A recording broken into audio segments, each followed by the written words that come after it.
చంద్రబాబు నాయుడు గారు, మన రాష్ట్రం ఏమవుతుంది? ఈ వయసులో కూడా మీరు టీడీపీ కార్యకర్తలకు బుద్ధి చెప్పలేరా? 13 లక్షల కోట్ల అప్పు, 1 కోటి మంది నిరుద్యోగులు. మీరు ఎలా గెలిచారో, ఎలా ఈవీఎంలు ట్యాంపర్ చేయించారో అని మీకు తెలుసు, నాకు తెలుసు, జగన్కు తెలుసు, ఎమ్మెల్యే కార్యకర్తలకు తెలియదు. ఇప్పుడు అభివృద్ధి చేద్దామా వద్దా?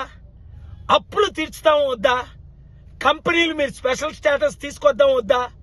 నేను దేని కొరకు ఫైట్ చేస్తున్నాను, మీరు దేని కొరకు ఫైట్ చేస్తున్నారు? బుద్ధి లేని గాడిదలకు చెప్పండి.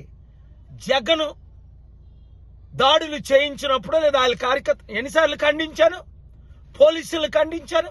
మీరేమన్నారు? ఆయన అనాది, నేను కక్ష తీర్చుకొని అన్నారు. ఇప్పుడు మీ కార్యకర్తలు ఎందుకు కత్తులతో పొడుస్తున్నారు? లా అండ్ ఆర్డర్ మెయింటైన్ చేయలేని మీరు 6 నెలల్లో ముఖ్యమంత్రిగా ఉండరు. నేను చెప్తున్నాను వినండి. అభివృద్ధి బాటలో మనం వెళ్దాం. ఆంధ్రప్రదేశ్ను అమెరికా చేసినట్టు తీర్చిదిద్దాం. 100 అవసరమైతే 1000 కంపెనీలు తీసుకొద్దాం.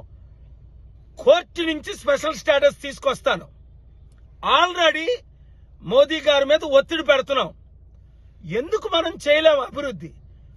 ఇలాగ కొట్టుకు చంపుకుంటే ఎవడైనా వస్తాడా? ఇప్పుడు సుడాన్ కానీ, వెనజువేలా కానీ, జింబాబ్వే కానీ ఎవరైనా కంపెనీస్ వస్తున్నాయా? చైనాలో ఎందుకు 1000 కంపెనీలు ఉన్నాయి? మన దేశం కంటే 8 రెట్ల అభివృద్ధి ఎందుకు చైనా జరిగింది? 100 దేశాలకు అప్పు ఎందుకు ఇస్తుంది? మీరు ఒక సీనియర్ లీడర్, ఏం బతుకొచ్చింది మీకు? మీ కొడుకు నడుపుతున్నాడా? ఆ బ్లడీ గవర్నర్కు బుద్ధి లేదా? ఎక్కడ పడుకున్నాడా? Useless governor. ఇమ్మీడియట్ గా ప్రెసిడెంట్స్ రూల్ అయినా తీసుకురావాలి.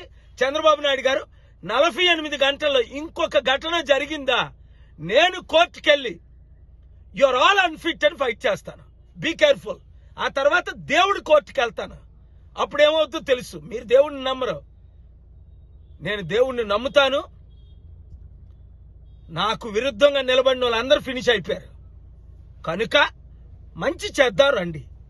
గతం నేస్తే మీరు ఒక ఫాదర్ ఫిగర్గా మోదీ గారికి పాఠం చెప్పవలసిన మీరు, పెద్దలందరినీ కలపవలసిన మీరు, ఇంత పెద్ద నాయకుడిగా ఉన్న మీరు ఇంత నీచమైన స్థితికి మీ కార్యకర్తలు, మీ పిల్లలు దిగజారిపోయారంటే ఛీ అనిపించుకోకండి.